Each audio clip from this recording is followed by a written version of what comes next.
Once upon a time, not too far from a bustling city, nestled between tall buildings and a lively market, there was a small park.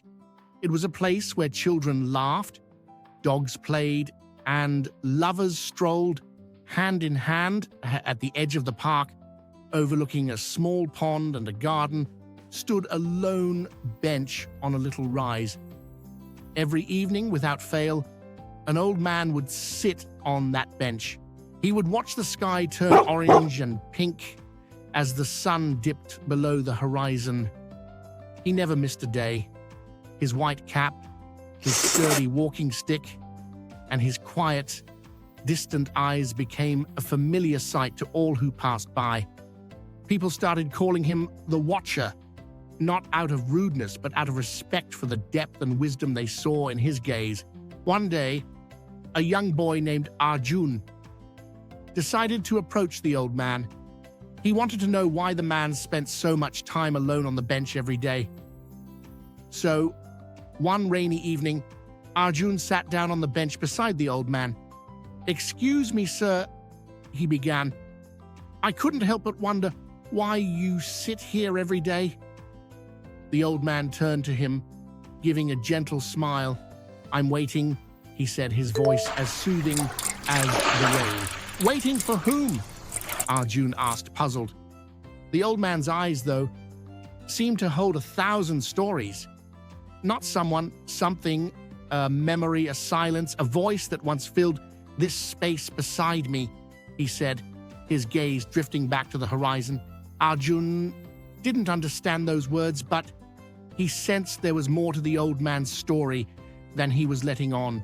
He decided to visit the old man again, not with questions, but with the intention of simply sitting in the old man's presence. And so, day after day, Arjun returned to the park. He sat beside the old man, sometimes in comfortable silence, sometimes sharing stories or jokes. They didn't talk about the old man's past, but Arjun felt a deep connection with him nonetheless. Then one day, Arjun brought butter biscuits and hot chai for the old man. The old man's eyes twinkled with surprise and gratitude. He accepted the offerings with a warm smile.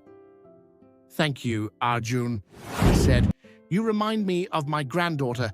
She used to bring me tea during summers." One day, Arjun gathered his courage and asked, "Do you miss her?"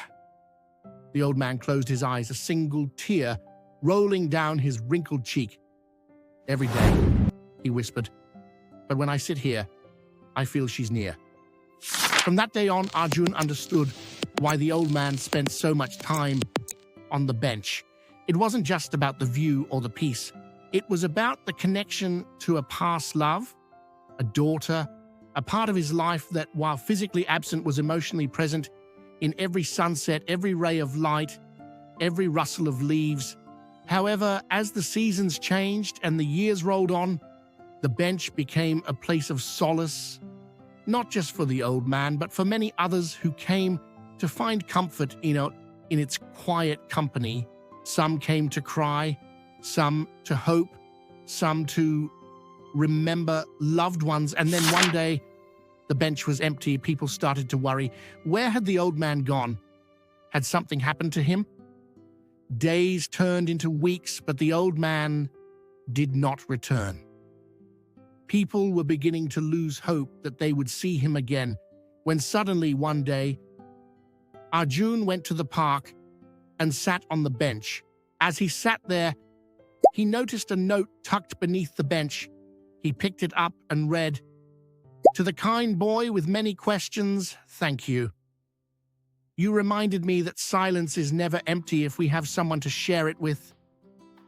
Tears welled up in Arjun's eyes as he read those words. He understood that the old man wasn't just a watcher of the sunset. He was a keeper of memories, a curator of silence, and a teacher of life's quietest lessons. And so Arjun continued to visit the park, not every day, but whenever he needed solace or wisdom. He brought his son with him, sharing stories of the old man and the bench, hoping to pass on the lessons of life that the old man had so patiently taught him. Because sometimes it's not the words, but the quiet company that heals us. Many years later, the bench remained a place of solace and remembrance. The old man might be gone, but his spirit lingered in the rustling leaves and the setting sun, a reminder that even in silence, we are never truly alone. If you enjoyed this heartwarming tale, don't forget to hit subscribe. And if you found wisdom in the old man's words, give us a thumbs up. And if you want more stories like this, ring the notification bell